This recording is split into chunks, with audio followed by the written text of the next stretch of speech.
મિર્ચી morning. આપણા વિશે કોઈ આવું બોલી જ કેવી રીતે જાય? મારા વિશે ઘસાતું બોલવાનો હક જ નથી એમને. એ બોલે તો પછી હું કઈ સાંભળી લેવાની છું? મને આવડે છે ખરી ખોટી સંભળાવતા.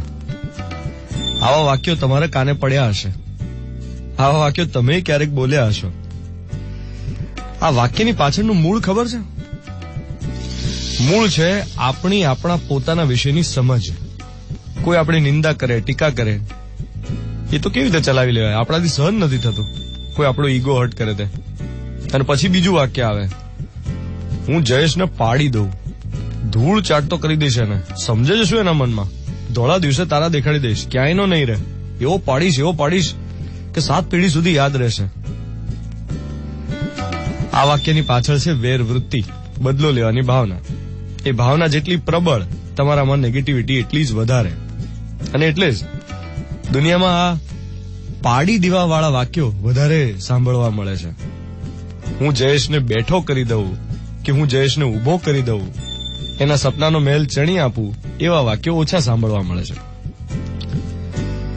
હમણાં વચ્ચે મેં એક વિડીયો જોયો જેમાં એક હાથીનું બચ્ચું આફ્રિકાના જંગલમાં કાદવમાં એક દલદલમાં ખૂંપી ગયું છે અને બહાર નથી નીકળી શકતું. શક્ય નથી એના માટે બહાર નીકળવું.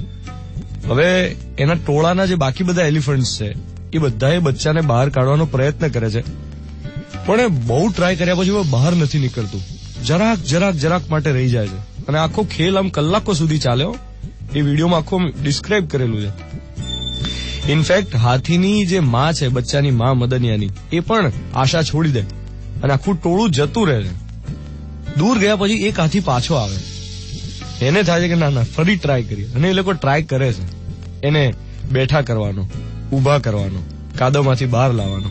અને પછી એમાં જયારે સફળ થાય ને, આહા, ત્યારે એની માં જે ખુશ થાય, પેલો હાથી જે માત્ર એના ટોળાનો એક ભાગ છે, એ જે રીતે નાચે છે કે વાહ, આપણે આ મદનિયાને બહાર લઈ આવ્યા કાદવમાંથી, એ દ્રશ્ય જોવા જેવું છે. જે દિવસે એક માણસ બીજાને પાડવાની જગ્યાએ એને બેઠો કરવાનો વિચાર તો થશે ને, એ દિવસે દુનિયા વધુ રહેવા લાયક થશે. એ જ આજનો મોર્નિંગ મંત્ર. 7:15 થઈ રહ્યા છે. Mirchi 98.3, 6th March 2018, Tuesday morning. હું છું ધ્વનિત તમારી સાથે. Good morning my dear.